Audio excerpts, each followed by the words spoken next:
I'm your host, Annie Bowles, and this is News du Jour.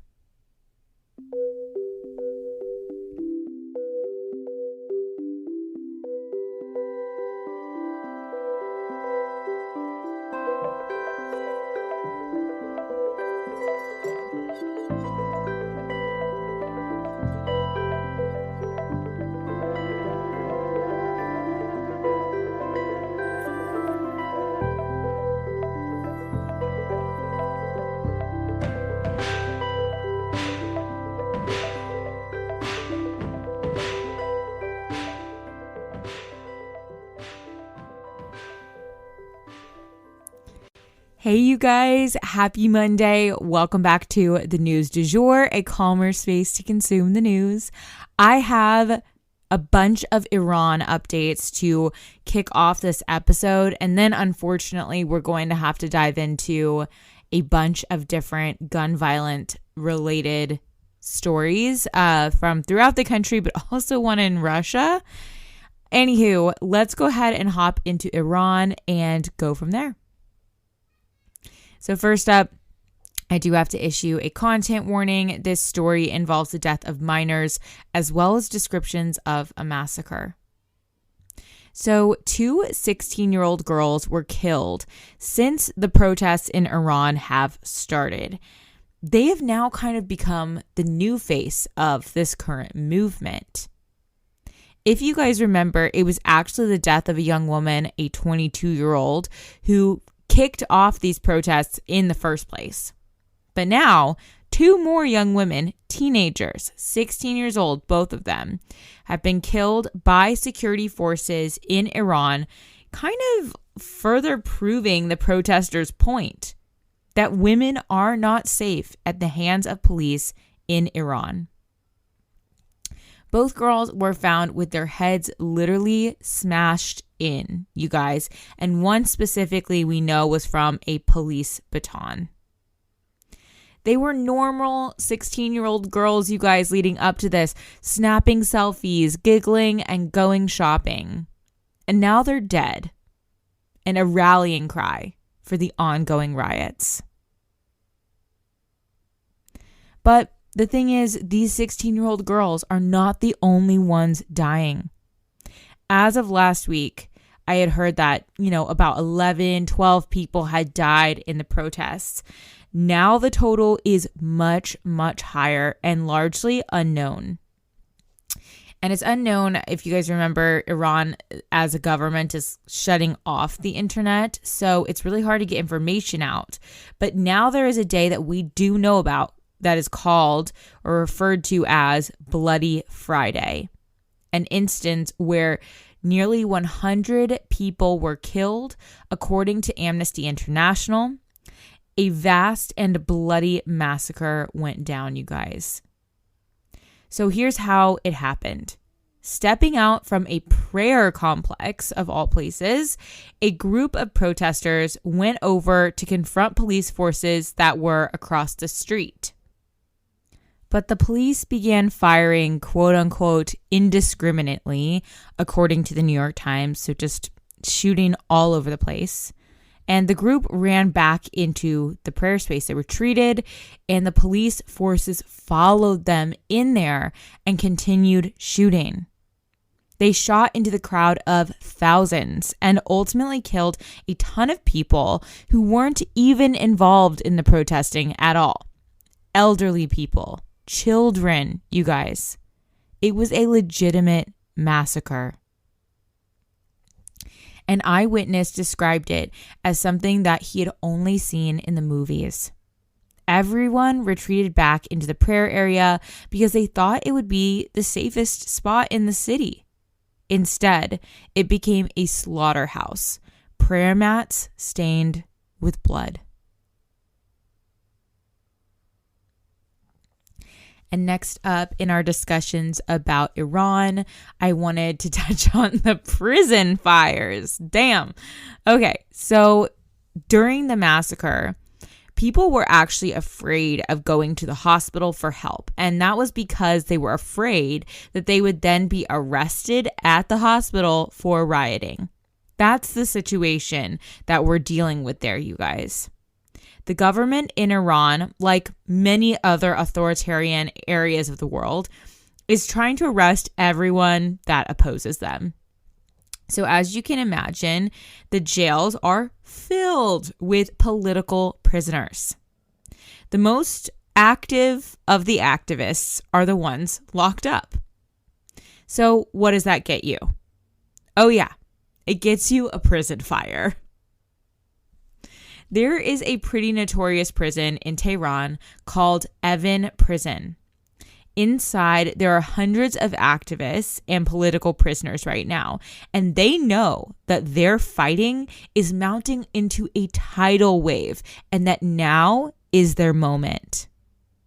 And now we've heard that inmates caused a massive fire from inside the prison.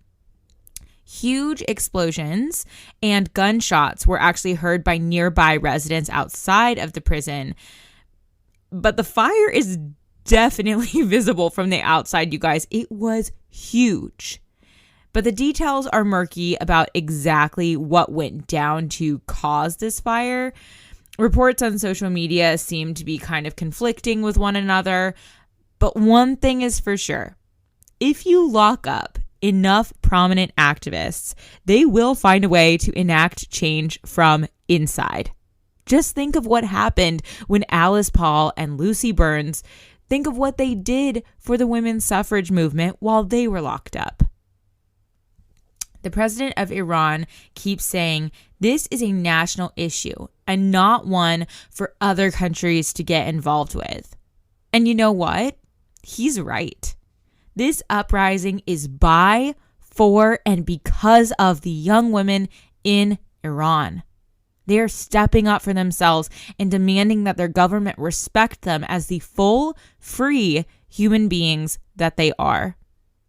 Whether or not they will be able to actually access that freedom that they deserve is truly a question for Iran to decide. While outside pressure can definitely help, and this is one way that we can be helping, this is a question of who Iran wants to be. And after our intervening in Iraq and Afghanistan left things just as messy as when we arrived, coming in to help them really ultimately doesn't help. Revolution sometimes is the only road to evolution. Maya, my assistant, and I will be cutting a lock of our hair very soon for Iran in support of all the women there doing the work. And if you want to do that as well, definitely find our Reels or TikTok that we will be posting and do a stitch with us to show your support for the women of Iran. So next up, unfortunately, there is a lot going on in this country to do with gun violence. I hate covering this. It's the worst. But at the same time, the reason this podcast exists is because if we bury our heads in the sand, then we're never going to be able to really look at what's going on and fix it. So at the end of the day, we have to look at gun violence and stay informed on what exactly is happening, whether we like it or not. So let's do this, guys. We got it. Put on our big girl pants today. So first up, the serial killer suspect was arrested in Stockton. Big news on the serial killer case. Stockton police have captured a man who they believe to be their serial killer from last week's episode. If you guys remember, there was a guy in Stockton, California, who essentially was just going around shooting people. Usually in the dead of night. There didn't seem to be a rhyme or reason. He did kind of target a similar demographic, but and it took them a while to kind of connect the cases because it just seemed like a random shooting. Like it might have been someone the person knew or something like that. But once 7 or 8 people were killed in this same way, and they kept capturing this dark figure on video surveillance, they knew they probably had a serial killer. And they actually caught the man in the act as they believe he was actually out stalking new victims. Just as the survivor had described, the man was wearing all black, a black face mask, and was carrying a firearm at about 2 a.m. I'm sure the next steps will likely be to match any DNA or ballistics to this man. So we'll see what police in the area can come up with to really prove that it was him. Stay tuned on that. And if you want the backstory about this case, go back through. It's in one of last week's episodes. I want to say Fridays. And then we also have a shooting that went down in North Carolina. So over in Raleigh, North Carolina, there was a shooting that left 5 people dead and 2 other people wounded. But the worst part, you guys, might be that the shooter was only 15 years old, you guys. That breaks my heart. Such a child in and of himself, you know? The shooting also occurred just around a regular, normal neighborhood, and police are still kind of trying to piece together exactly what happened. But from what we do know, Raleigh is far from the only place in America reeling from the aftermath of yet another mass shooting. 3 police officers were shot in Connecticut in what seems like an intentional ambush. A man in Connecticut called in a domestic dispute to police, and they showed up. He opened the door and shot all 3 officers, killing 2 of them and seriously injuring a third. Police are still looking into the man's motivations behind this slaying. And then next up in gun violence related news, the Parkland shooter narrowly avoided the death penalty. So a jury opted not to give the Parkland shooter the death penalty. He pled guilty to the killing of 17 people at a high school and injuring 17 more before being captured by police. His trial revealed a life full of pain, suffering, and neglect that led up to his deadly actions. This is likely what influenced the jury, who voted 9-3, 9 supporting his execution and 3 against it. But even with the 1 being against it, even if they just had 1 against it, based on Florida law, that 1 would prevent him from being killed by the state. So with 3 people voting against it, his life was spared. And then lastly for today, we're headed over to Russia. There was a shooting at a Russian military range that left 11 people dead and 15 wounded. The Russian Defense Ministry announced this shooting, calling it a terrorist attack, quote unquote, even though they're fighting a war. So it's kind of complicated. Like, you know, in some senses, this story does not fit into the others because there is a war going on, but it's not going on where this took place. And it says the Russian Defense Ministry said that the area that the soldiers were in was near Ukraine, and they were training to go fight there when 2 men from a quote unquote unnamed Soviet country opened fire on the soldiers, according to the Associated Press. And again, 15 people wounded, 11 people left dead. Our hearts truly go out to everyone affected by these tragic events. And that for today, you guys, is the news du jour. And today I have to leave you guys with the quote, "Not everything that is faced can be changed, but nothing can be changed until it is faced."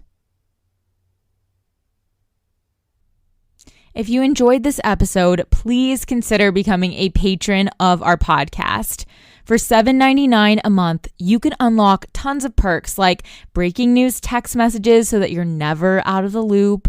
Tons of bonus episodes are already up there ready for you to binge, and a discussion board full of networking opportunities and much more. Go to www.patreon.com/sugarfree media today to become a patron. This is the best way to support our show. Our patrons make News du Jour possible.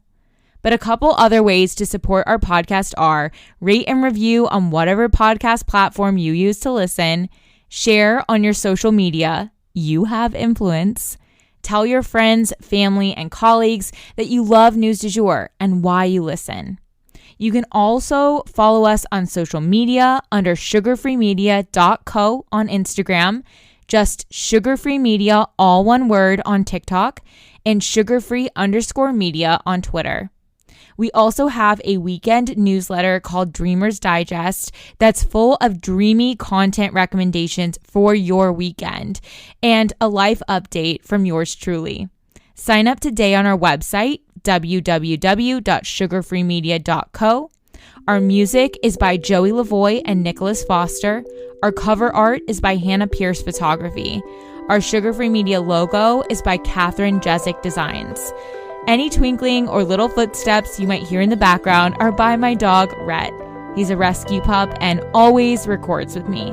We appreciate you listening and look forward to telling you about the news again next time on News du Jour.